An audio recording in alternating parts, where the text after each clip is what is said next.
Greetings everyone, so Fandancer98 back at it again with another reaction. Look at another Jaden animation one. This is called The History of, well, technically her hair. But yeah, I didn't realize she had red highlights at one point and looks like she's ready to kill someone with that look. Let's get into it. Hair is most often one of the most defining things someone can have to distinguish what kind of person they are. Artsy, sophisticated, Asian, bald. Hey, did you know that you're bald? Yes, thank you. My mom is a hairdresser, so I've been lucky enough to never have to worry about haircuts. Ever. Free haircuts for life. That's the biggest positive to having a hairdresser as a parent. Unless your parent doesn't give you special treatment. There you go, sweetie. I love you. You're so handsome. That'll be $50.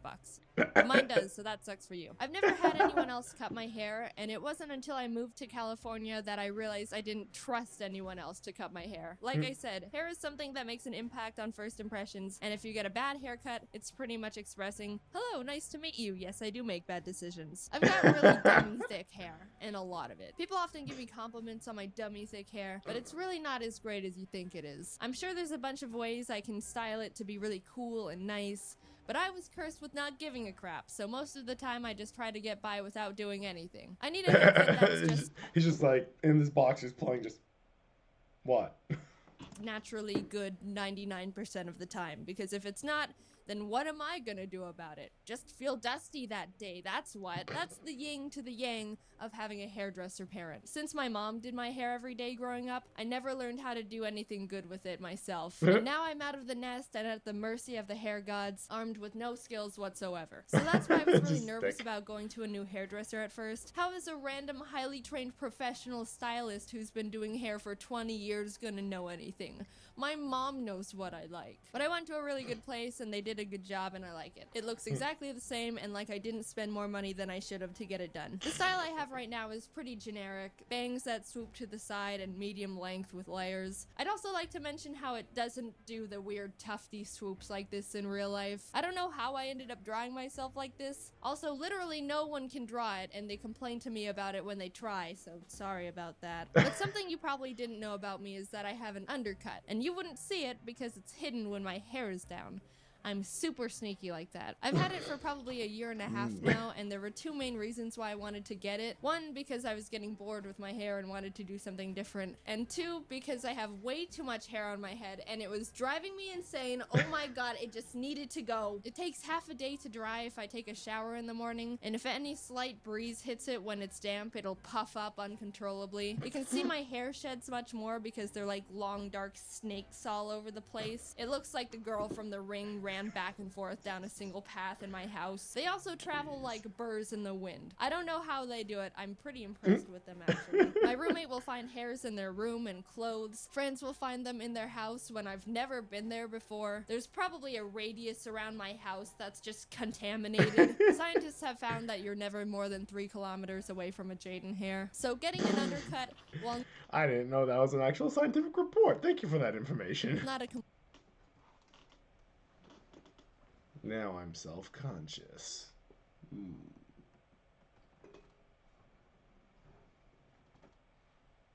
Sus. complete solution to my hair problem, was helpful because now I just have less hair to lose. I'm content with the hairstyle I've got now. It's gone through a lot growing up. For most of my childhood, it was pretty long Is that a mohawk? and straight. You can see that when James and I watched my childhood videos. There was one time in 6th grade where my mom accidentally cut it too short and it looked like a coconut, but we're not going down that path today. My mom always wanted me to do fun stuff with my hair, so she'd always be like, let's do something cool with your hair. And I've been like, no, I'm fine. I like being average and having no attention-grabbing features. But in freshman year of high school, I was like, new school, new me, let's do it. So we put 2 streaks of red in my hair, which I thought was really cool. Dave, I'm coming for your brand.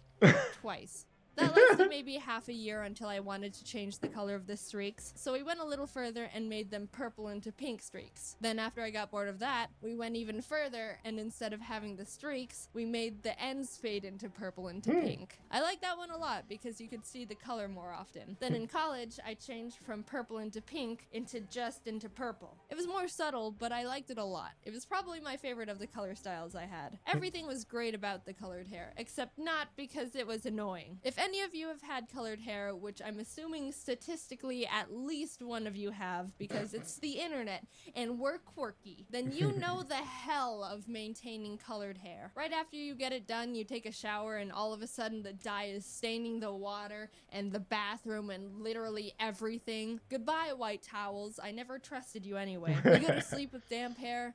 Oh, I didn't know the white pillowcase I own is actually a quarter purpley pink, exactly where I put my head. After like a week or two, it starts just straight up looking bad. Everything's faded and it looks like an ugly straw that isn't a color. So you've got to go back to the salon at least every month to assure people that the ugly straw isn't a decision you made and it actually does look good, I promise. And if your hairdresser isn't your mom, then sucks for you. That's at least $200 literally down this purple stained drain again. I'm not here to say colored hair is bad and not worth it. I enjoyed it a lot when I had it. I'm just mentioning the law of equivalent exchange that comes Full Metal Alchemist. with having really dope looking hair. Would I have colored hair again?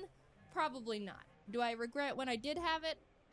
Probably not. I had fun and got it all out of my system, and now I like having my natural hair color again. Want to hear called something probably gross? No, wait, please don't leave. One time when I was a kid, it was Sunday morning, and I went into my parents' room to watch cartoons on their TV. And as I got onto their bed to get comfy, I felt something weird and tickly on my leg. So I looked to see what it was, and somehow one of my mom's hairs was thick enough to pierce through a shallow part of my skin and out again. So it was like I sewed my leg with one of my mom's hairs. It didn't really bother me, I just pulled it out and kept watching cartoons, but I still think about it every once in a while. I think my mom's Hercules. I love my hair. I wish I knew more about how to style or do stuff with it. I'm kind of intimidated by my hair because I don't want to make it look bad, so I'm content with just having it do its thing most of the time. And if it's bad, it's only like 50% my fault. Luckily, I can draw it in any way I want, and you'll never know if it's messed Ari, no! up or not. I want to know if anyone else has experienced being pierced by a hair strand, because I don't know anyone else who has. Since it's Christmas, I have a Christmas poster my friend Kelsey made being sold on the store if you're interested. Just wanted to let you know because, I don't know, some people like posters. I also wanted to say thanks for the really great feedback on the Nuzlocke video. There's a lot of work and the team and I were super glad you seemed to really enjoy it because it did really I remember that one. I'm going to be going to her 2-player Nuzlocke soon, so look forward to that video. Anywho, hope you guys enjoyed this. I certainly did. Man, there's so many horror stories you can share about just hair. Anywho, you guys take care. I'll see you all in the next video, and let's keep on enjoying more of Jade Animations. Bye!